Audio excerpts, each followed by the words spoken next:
brothers and sisters, when I became a president in 2019, what was felt at that time was that we would need to go a long way with Poland because the atmosphere was cool in our relations, in our attitudes to each other. So that's how it was, but I wanted to go this way, the way towards the warmth, as quickly as possible. We knew that by nature we are close to each other, both the Ukrainians and the Poles. I remember my first meetings with Andrzej Duda. From meeting to meeting, things were changing. The coolness disappeared. We understood each other. As a Ukrainian with a Pole, as Europeans, as friends, as parents who like their families and understand that our children should live in the world of the same shared good values, that they are to live in a world where nations are independent, where there is freedom, where family is important, where there is no room for military aggression. It's supposed that number 7 brings fortune. Well, Ukraine has 7 neighbors. Does it bring us good fortune? Well, the whole world knows the answer today. And the 78 Russian children know it best, those who were killed in Russian military attacks. This is the neighbor who brought poverty and war to our country, the neighbor who acts without God's blessing. When there is someone who is brutal in its attack, we need someone you can count on, we can count on. When somebody attacks you, you need a friend who will reach out to you.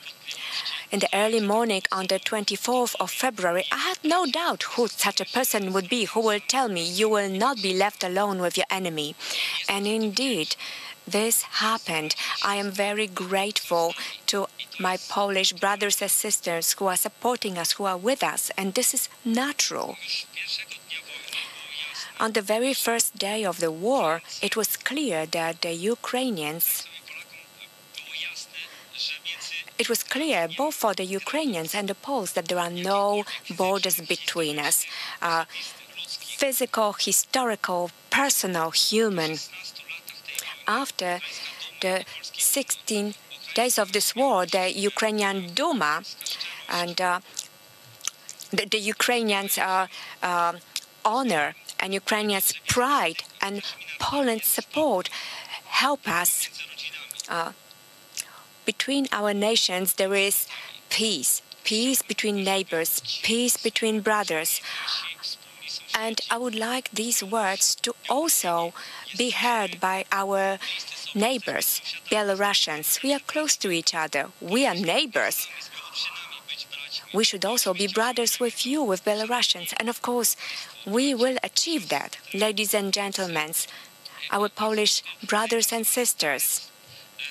For a long time, many parties tried to convince us that Poles and Ukrainians are far from each other and that they lead different lives. Why did they do that? Let me remind you the words of the former president of Poland, Lech Kaczyński, said in Tbilisi. We know very well, today it's Georgia, tomorrow Ukraine, then the Baltic states, and maybe then the turn will come for Poland. On the 24th of February, this terrible tomorrow that he was talking about happened for Ukraine. And today we are fighting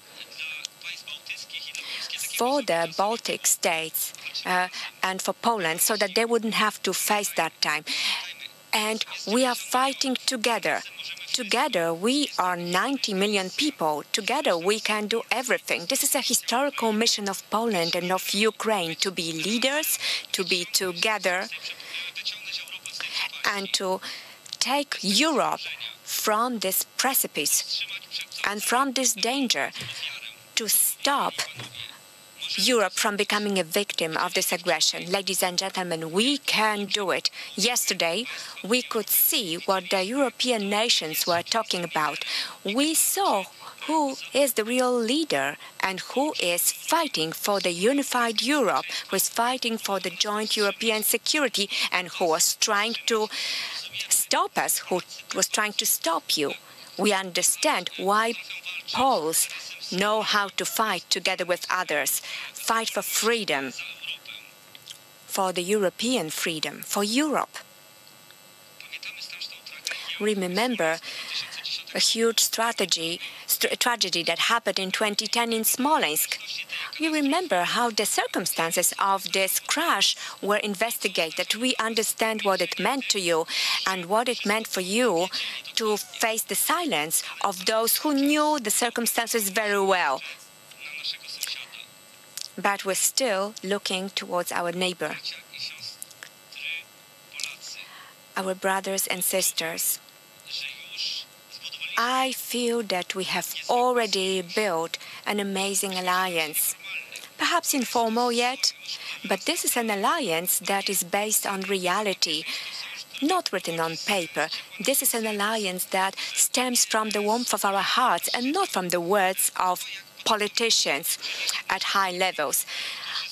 The way you accepted our friends, our people who were welcome in your homeland, where they sought refuge against this evil that happened to our country. There is over 1.5 million of Ukrainian citizens here, and they don't feel as foreigners here. They were accepted in families with the spirit of brotherhood and kindness. And you don't want anything in return. You do it from the heart, as between friends, as in the family, which is why I just appeal to you, my friend Andrzej, dear Agata. I can say that we have already united ourselves. We united ourselves like this great Paul, John Paul II, said, that we will together strive for freedom and create freedom.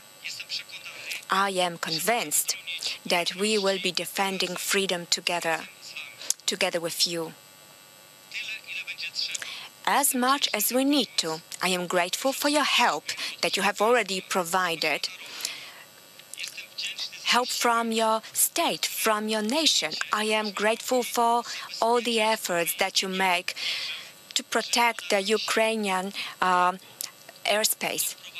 I believe that we will manage to achieve something very important. God willing, if we win this war,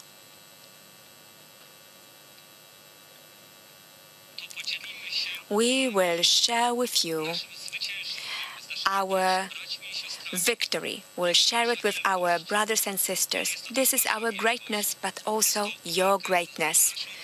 This is a battle for our freedom, but also for your freedom. This is a joint history of great nations. Dear Lord, please let us win.